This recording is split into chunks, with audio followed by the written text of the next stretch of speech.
Hello and welcome to Classically Speaking. My name is Dr. John Sutton, and I'm here with the amazing Lauren Biggs, who is going to be our special guest on this podcast as we have this kind of topic that I'm excited about, a next-gen new score.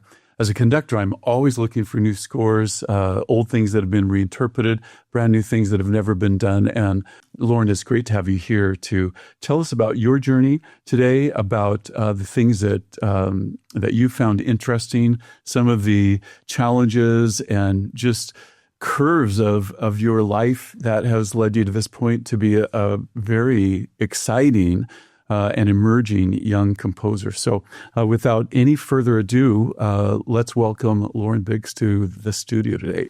Clap, clap, clap, clap.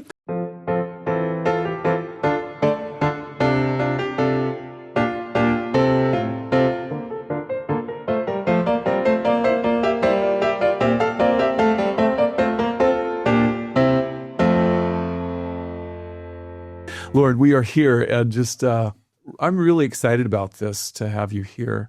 And just as a little intro, Lauren is a graduating senior at Azusa Pacific University, where I've been a long-time faculty member there. And I remember probably 4 years ago, it was very early on, maybe 3.5, but early on in your life at APU, you came and you gave me the privilege and the honor of showing me your first composition, I believe. Do you remember the name of that? Yeah, it was called The Song of Achilles. I worked on that piece as like my jury piece for my comp jury all semester, and ultimately it was a huge learning opportunity, and hearing your thoughts on it was also really helpful, because you were like, I remember you telling me, do you want me to sugarcoat it, or do you want like the honest truth about this piece? And I was like, please be honest.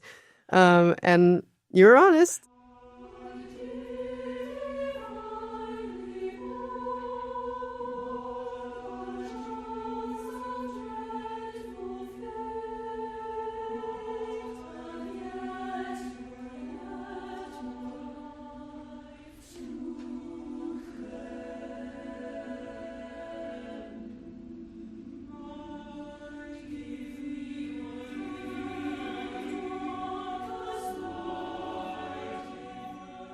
As I recall, I was.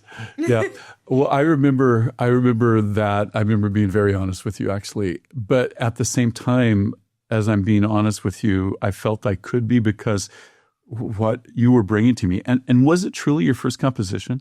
Well, how would you define composition? Yeah, that's a good thing. It was my first, I guess, official choral piece for my jury as a freshman. So your first official choral piece. Yeah. Okay. So I remember, as I would think of brutally honest with you. I also remember simultaneously being blown away by what I was seeing in front of me, the choice of the text, your understanding of the arc of the text, what you were hoping to bring out. And just the complexity, the nuance, and I've told you this privately, but I went home that day and talked about you and this piece that you were in the midst of composing the rest of the evening with my wife, Cecilia.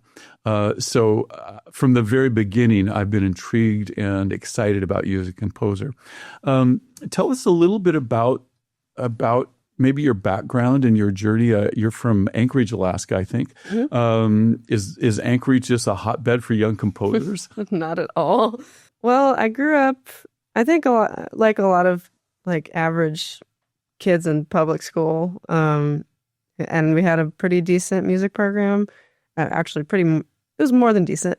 And I continued playing trombone through around the end of elementary school into freshman year of high school, and then ended up stopping doing that because I kind of fell out of love with the instrument. But I certainly didn't fall out of love with music itself, so I still wanted to keep that in my life, which led me to start writing songs and making some very rudimentary looking scores on MuseScore, which is a free notation software. Right. I use Sibelius now because that's our school's standard.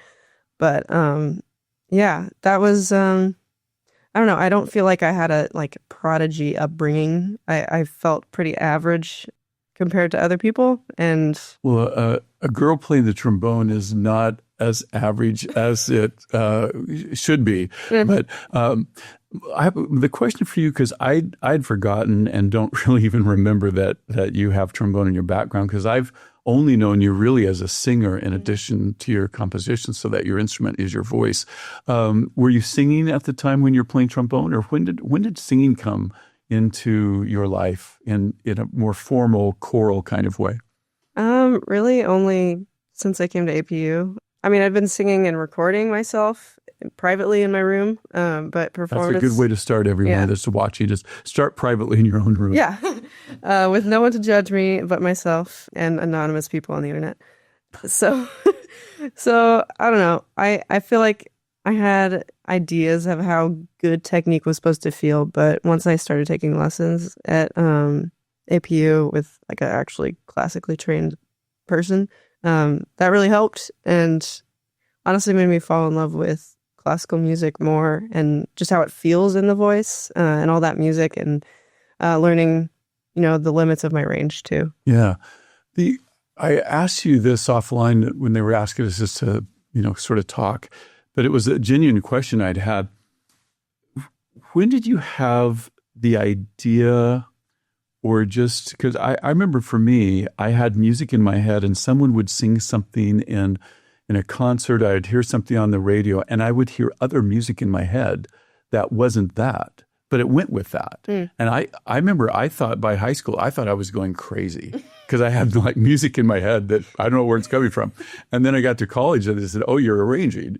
I didn't know that. When for you did music in your head start to come, or did it come from the inside out or from the outside in? Did you hear original things in your mind? So that's what I'm thinking of, from the inside out. Or did you hear things outside of you that then you brought in and you sort of played with them in your mind? That's a very good question. I think no matter how talented you are as a composer, you're always influenced by outside sources, whether that be like emotional things happening in your life that affect your music, or like hearing other composers write music that you like. So I think it's a lot of the different music I was listening to when I grew up, in addition to like different stages of life I was in while I was writing music. And I don't know, that became especially apparent in high school when I was just like going through teenage angst and trying to find catharsis through music with that. But a lot of my musical inspirations came from like you might laugh at this, but just like video games like Minecraft or like Zelda. And I feel like that's actually kind of common for my generation. Yeah, I agree. And movies. And I just find a lot of the harmony popping up in my music when I'm writing. And I'm like, oh, I remember how I got that. But it isn't usually conscious as a decision I'm making while I'm writing. It's become a part of me, and I'm creating a different variant on it in some way that has my own flavor, I guess. Yeah. I remember you talked about, influences, and Mozart was influenced by things he heard other composers. He certainly, stole and ripped off, which at that moment in time was a huge sort of, looking to that composer Handel, Vivaldi, Beethoven, and a huge sort of I'm a fan. So it wasn't thought of. There were no copyright laws and no court cases from Mozart doing this. But he was also inspired by nature, and famously wrote like the Sparrow Mass and other things where he quotes the sounds of birds inside in the violins and stuff. So it makes sense to me that your environment, whatever that might be, and to me, video games is a big kind of the new frontier of classical music, where it takes all of the traditional instruments of the orchestra, but combines that with a rhythm section and flaming guitars, and everything's there. It's like the composer's palette is bigger than it's ever been before. Not to mention then the use of technology to bend it and twist it, reshape it, turn it upside down. I mean, it's really, to me, it seems like it would be an overwhelming but also really exciting time to be a composer. Does it feel overwhelming? Does it feel exciting to be a composer in 2025? Well, I get a sense that I need to have my own individual voice as a composer, or at least know what I want to make. And I think a lot of younger composers, there's kind of that pressure to immediately know who you are and what you want to hear and what you want to say. But I think that also comes with living life and maturing as a person. So I've come to, I might be derailing from that question, but I've realized that with various life experiences, my music does evolve in that way. And it's sort of like looking back at my old music, I can view it as if it's like an old journal entry. And I'm like, oh, that's when I was listening to this. That's when I was learning this in theory or this in PM or whatever. And I don't know, I see it a lot more as like a progress report, I suppose, instead of like an official catalog of my music, even if those things are present in my music. And I think the same can be said for other famous composers who, you can see their development as they're studying with someone certain, or they've listened to this performance by this orchestra or whatever. So I don't know. I think it's ever changing and always evolving, at least the way that I'm viewing music and the way I'm writing. You can't understand how exciting that answer is to me. That you're not trying to find the thing that's selling and do that, but you're looking at your work as a progression. And I'm just thinking of the immortal Steely Dan and Beatles and other groups that will remain unnamed.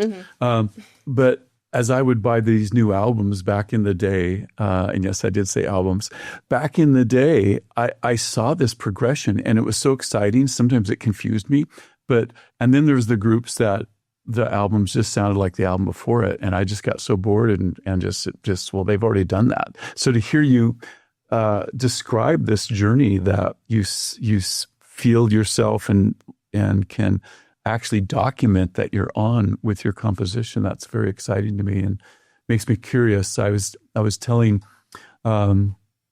Lauren earlier today that there's some composers that if I see a piece of music from them, I'll always pick it up and look at it, because conductors are always looking for new music. And there's certain composers that they've got a track record of great things and progress that makes me, I'm always curious what they do. And so, Lauren, that's very exciting for me to hear you say that. We were talking about maybe film scores, video game music, and I described this ever-growing palette of sound and timbres and colors that composers have now at their fingertips. Do you have all of that at your fingertips yet in your own mind? Are you writing? What out of all that are you writing for? Is Symphony No. 1 on the horizon? String Quartet 4? Just tell us a little bit about the kind of music that you're doing now, and what is in your mind or heart for the future? Well, to answer your first question, I definitely don't think I've, absorbed everything I can. I mean, I'm about to graduate undergrad, so I know there's certainly a musical horizon I've yet to reach, but I think, I don't know. For example, we're learning a lot about Schoenberg in the seminar I'm taking right now, and how his pieces were very short. And I don't know, I just found that interesting when I look at like famous composers and see how, they all wrote a symphony that was this length, right, or this style, or told this story. And, there's a part of my brain that's like, I should be worried that I'm not at that level yet and I haven't done this. But ultimately, it should be about my development as a composer rather than what I need to check off the list writing-wise. So right now, I've been working on mostly choral music. Most of it's pretty much vocal. And through writing vocal stuff, I've been improving my instrumental writing and my piano accompaniment writing. So ultimately, I think with each piece, no matter what it is or what it's called or what form it is, it should be helping me learn a certain skill. And I can point to each piece I've written and be like, okay, that's when I really loved triplets, or that was when I liked, harmonic minor, or that's when I was listening to this composer and I wanted to emulate this feeling. But generally, I'm focused on choral and orchestral, generally both of them together, because I think the textures you can get out of both choir and orchestra are just like endless and so beautiful.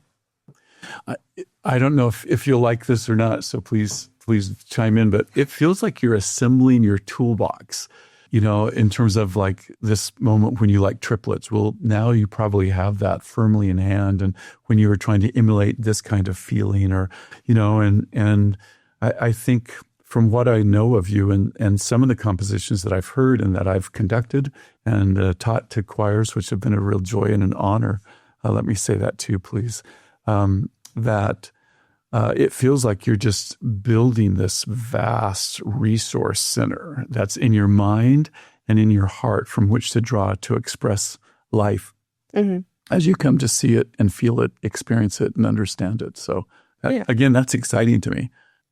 I don't know. There might be some like internal shame composers have to deal with when it comes to like understanding their own development. But I've come to learn not to be ashamed of the fact that I am still learning and I'm still grabbing different tools from different pieces. And honestly, the more I get comfortable with knowing that, hey, I'm not completely developed yet as a composer, and giving those pieces to choirs anyway, the more confident I am as a person, not just a composer. And I think that might just be a hurdle most people have to go through, just confidence-wise. But as someone you're giving something you created to another like group of people, like that's kind of scary. And I don't know. Part of what I appreciate about you and other people I've worked with is their willingness to acknowledge, hey, you're still learning, but I still see value in your art and I still see what you're trying to say, and I'm going to help you with that, instead of dismissing it or saying, oh, you're not at your full potential yet, so we might as well just not do it. But that's why I think collaboration in general is so important, especially when someone's starting off and they're kind of scared to initiate, like, hey, do you want to look at this? It's good to have someone older and more mature being like, yes, I'm going to point out the things that you need to fix, but overall, this is a good work. So, yeah, and for me, that's fun. As a conductor, and I hope I'm kind and generous, but I have looked literally at and read through thousands of choral pieces and stuff that I know, oh, that's going to work. And you and I've had this conversation. That's amazing, but it's going to take 5 times the amount of time I have of rehearsal with this ensemble to get that ready. I can't do it, And so I just, you mentioned the word shame. I think it was internal shame or something like that. It just caught my attention. And you don't have to talk about this, so you can talk about other composers that certainly not you. But what is that shame attached to? Just that you're young and that you don't have it all put together yet, or possibly? I think it also has to do with like ego as well, because I think ego and shame are just already interconnected. But I think most of what you need to be a successful composer is to get rid of your ego, but also get rid of the shame that comes with that, and then be humble when you are giving your pieces to people, just not letting your ego get in the way.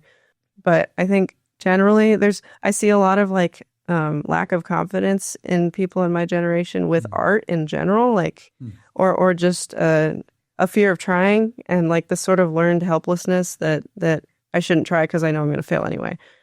But with art, I think the whole point is to try new things and to, express yourself, as cheesy as that sounds. And I'm not going to lie, it is terrifying to do that and to, put your heart into something and not get the reaction you want from people. But ultimately, that's going to happen in your career regardless. Like, you're never going to please everyone. my mom isn't going to like everything I write. And generally I go to her when I think, okay, what will the general public think of this piece? And if she doesn't like it, I'm like, well, guess I messed up. Got to rewrite it. Moms by and large can be a really good, I go to my wife because she's just, yeah, that's great. Or no, I don't think so, but they're sort of like average Q public woman. If they're humming it by the end of the day, you've won. Yeah, definitely. Definitely.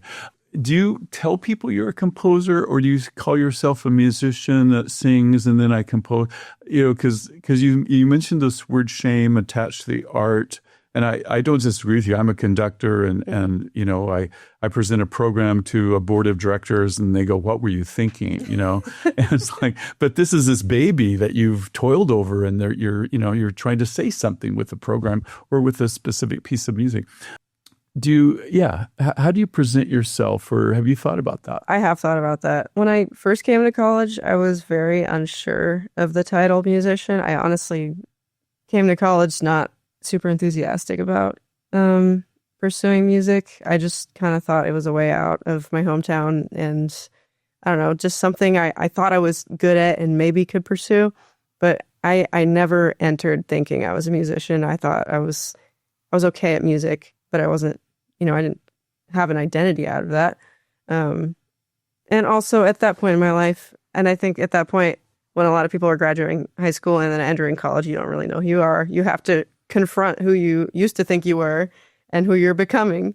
But the word musician implies that I am knowledgeable about a lot of different aspects of music. And I think it needs to be, I need to be well-rounded as a musician, instead of just saying, oh, I'm a pop musician or I'm a jazz musician. I think those are both valid, but I would like to be, I'd say, an expert before I call myself a musician.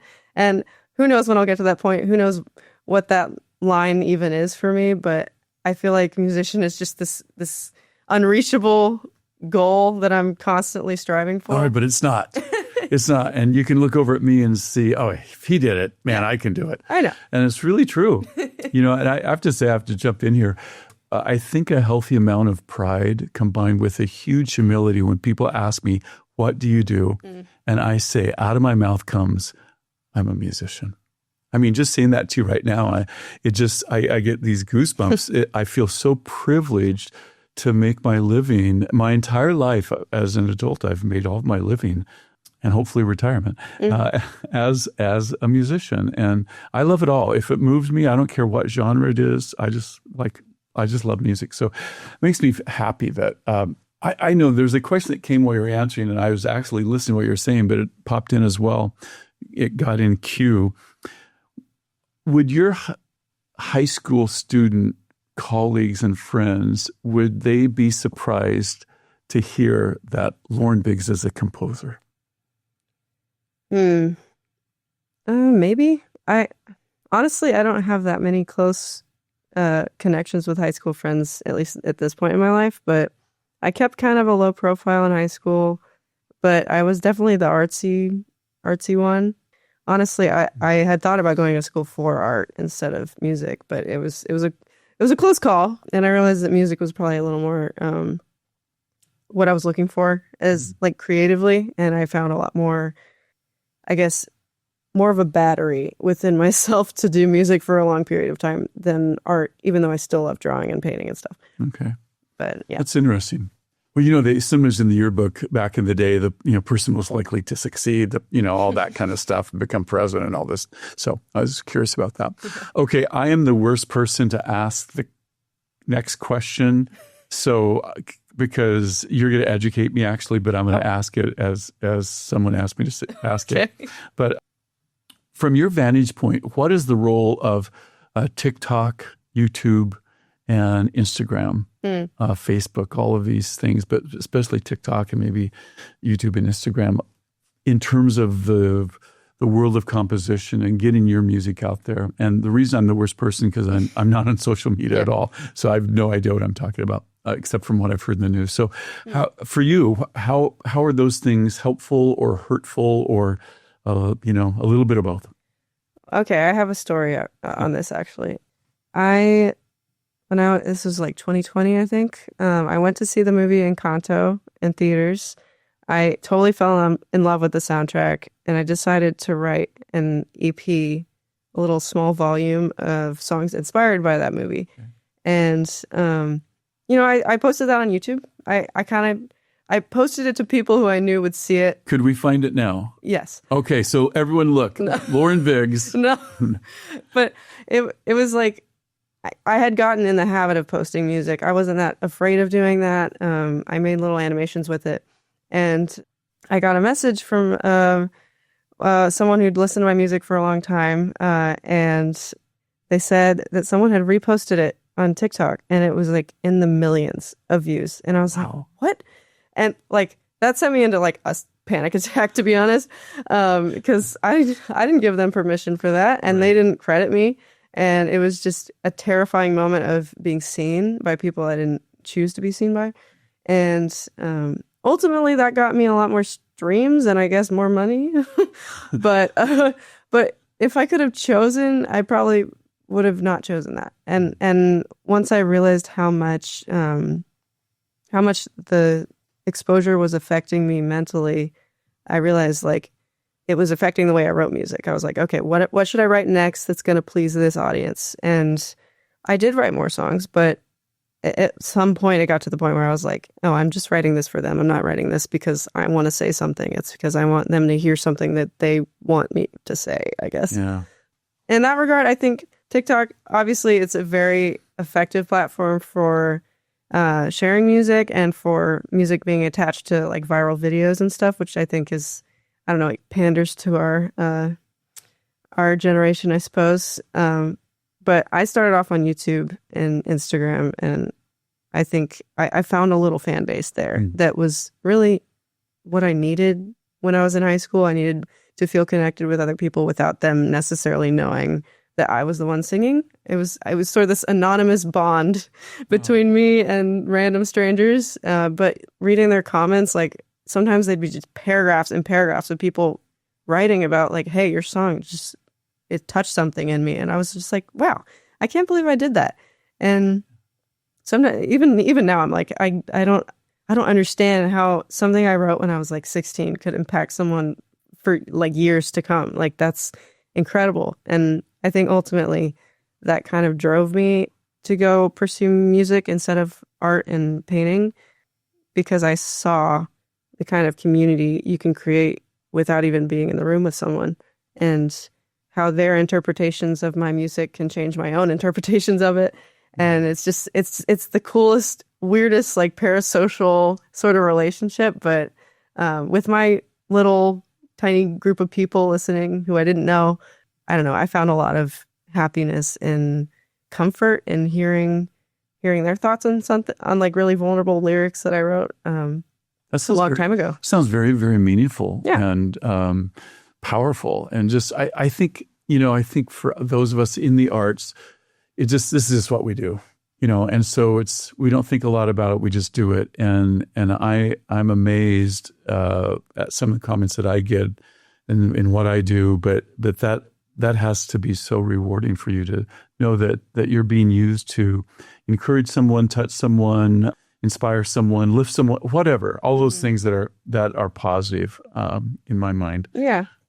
How do you find mentors and creative support from the community? How does that come about? Because I think, the life of the composer can be incredibly lonely when you're not collaborating with others. But the collaboration tends to come at the end, oftentimes, when it's coming together. But the process itself oftentimes seems pretty lonely. So how and where do you find that support from both the community and maybe in personal mentors or people that have come across your path?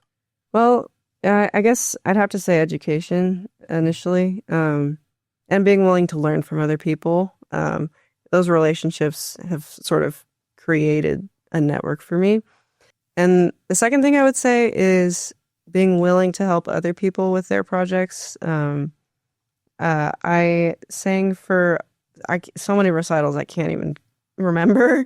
But ultimately, it shows that you respect someone else's work, and in turn, they will respect your work and your time and effort that you put into them. And it's just this, I don't know, symbiotic relationship, I think, that I could take for granted, but I know that without it, I would be nowhere. And I wouldn't have the network I have. I wouldn't have any of the awards I have. I wouldn't have anything that amounts to value in from the outside.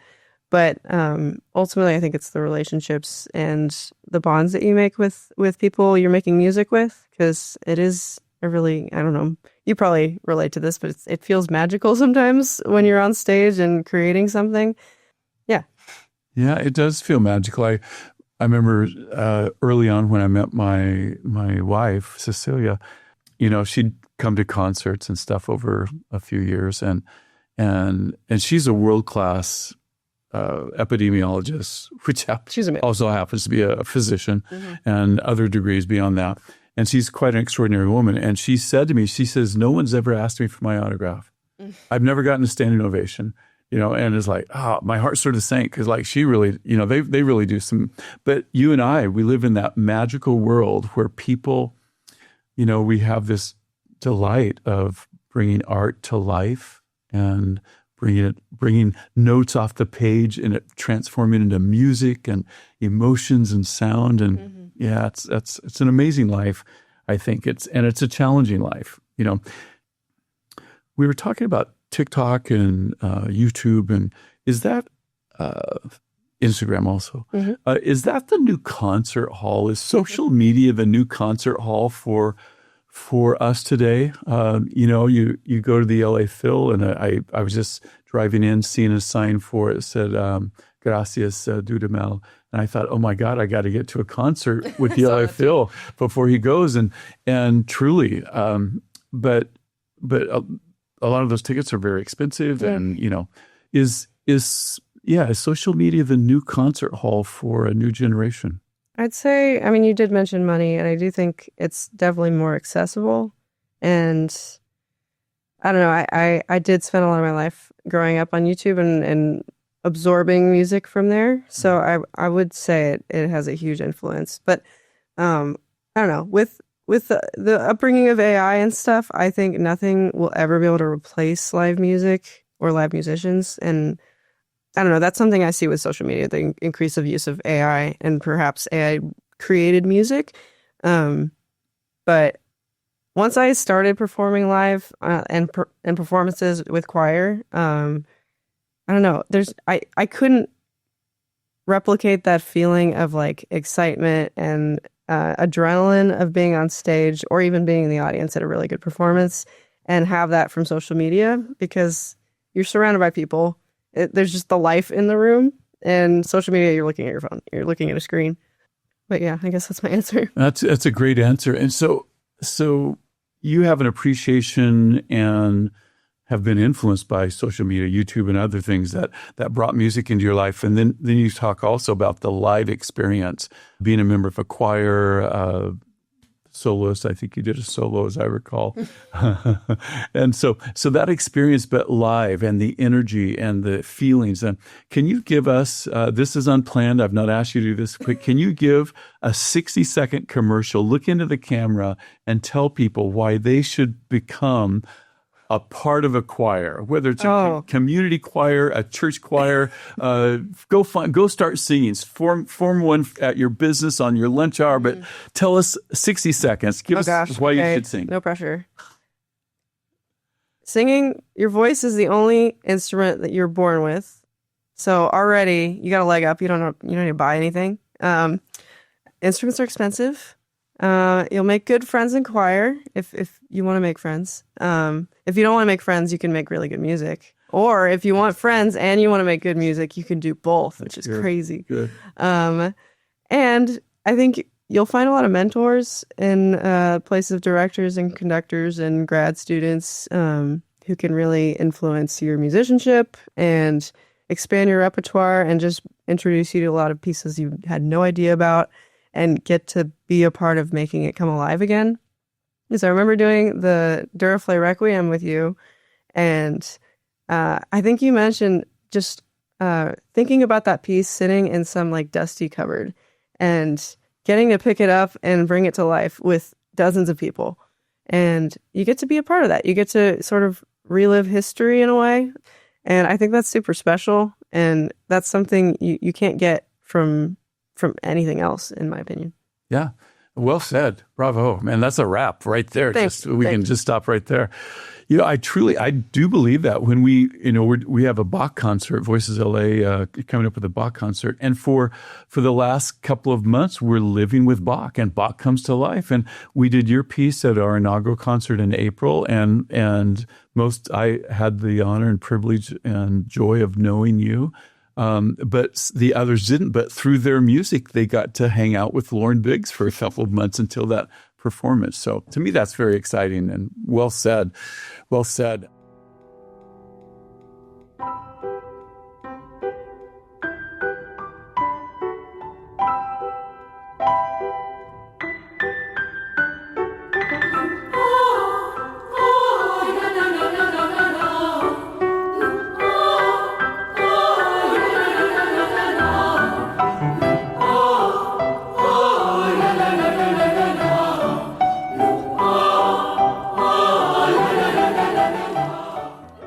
The aspect of someone, do you like being labeled? And, Martin Luther King Jr. said, when you label me, you diminish me. It's one of my favorite quotes by him, because we tend to label people and groups in our world, and he said it diminishes them.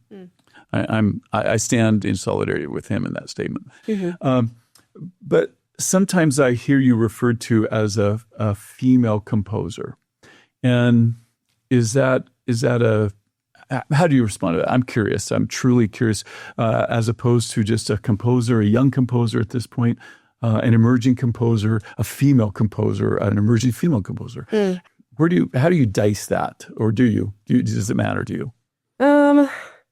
It doesn't bother me. I think it's important to distinguish people in some cases. For example, I have a piece published by Jocelyn Hagen's Compose Like a Girl series, and obviously the title, Compose Like a Girl.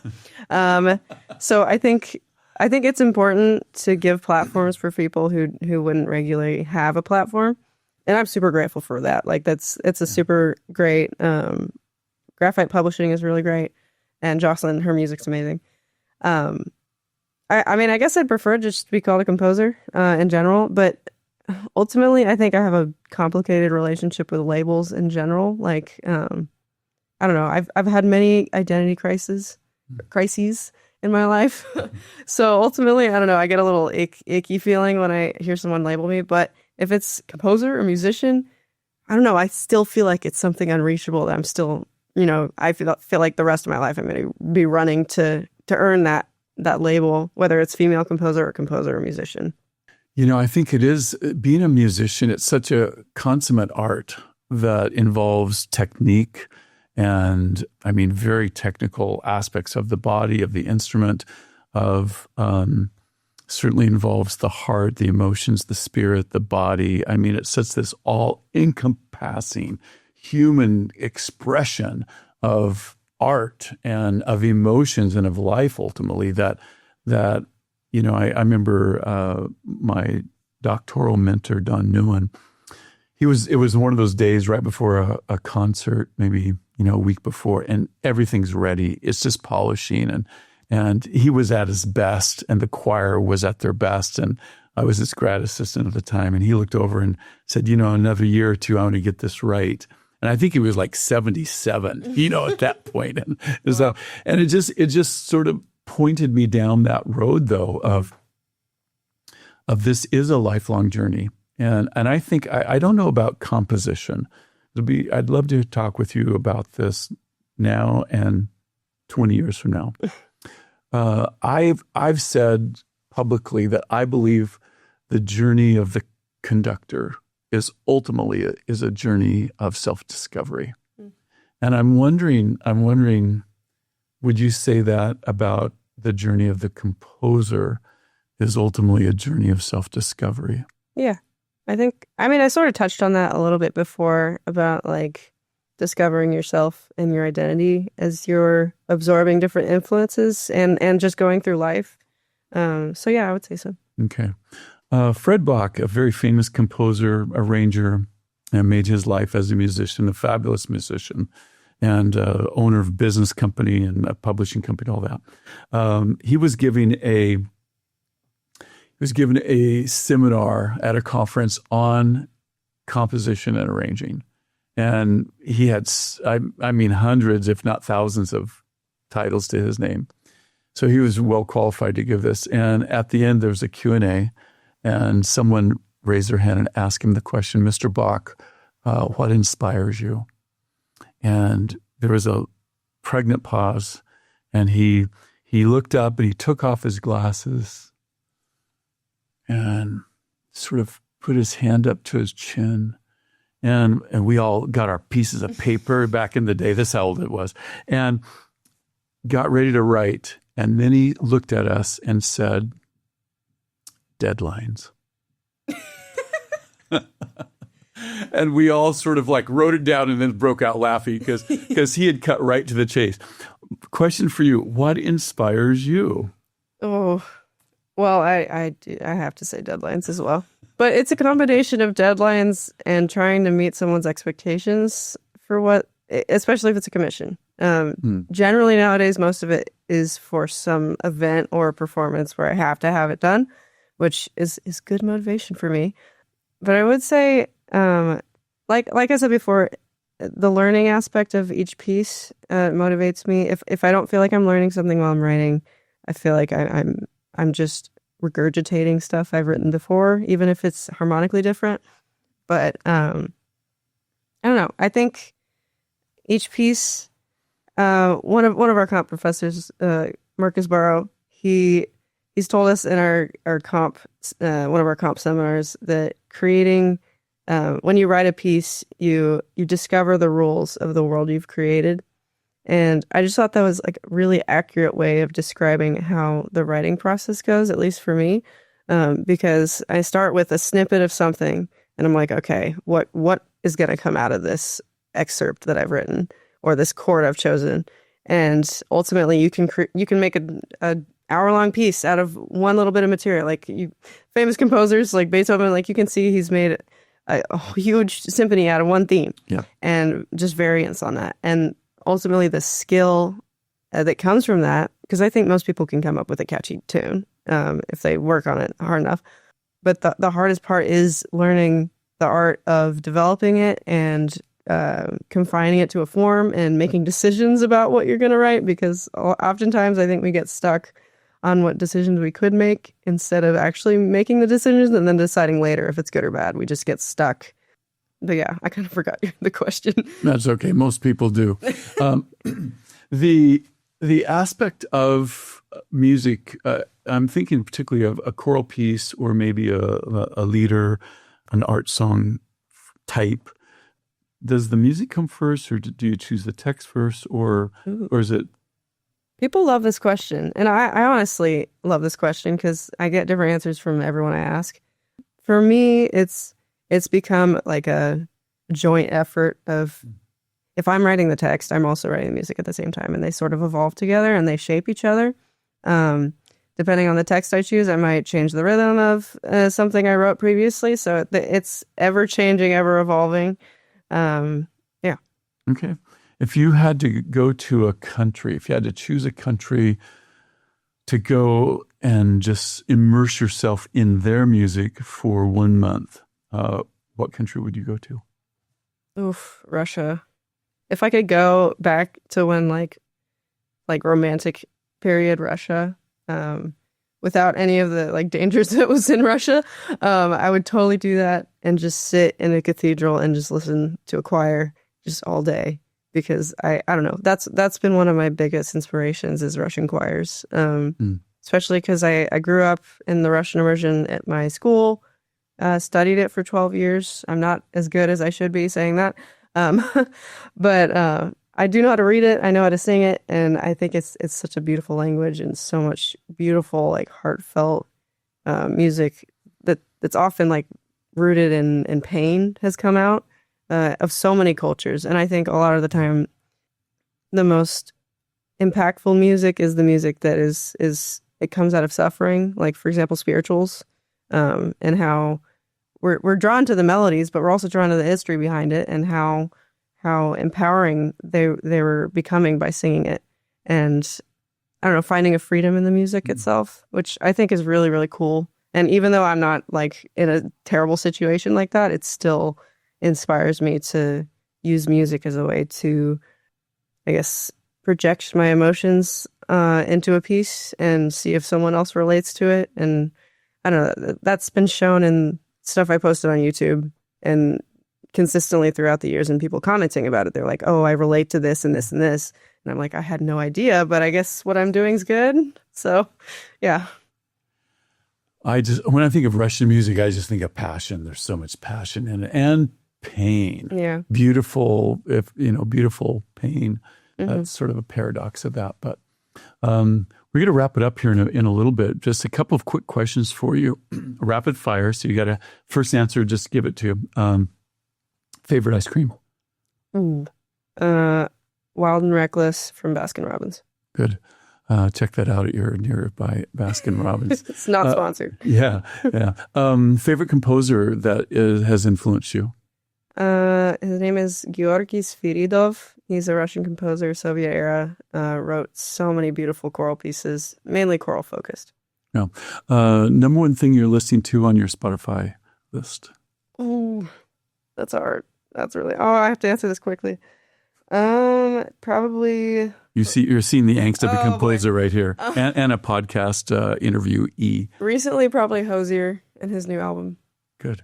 Check it out. Yeah. Last question is a paradox in a sense. Is there any question that you would hope that I would ask that I haven't asked? No. No, my brain just went completely blank. That is great. Well, I hope that you have enjoyed this very much, this classically speaking episode with the amazing young emerging composer, Lauren Biggs. My name is John Sutton, and it's been a pleasure to be with you today. Thank you.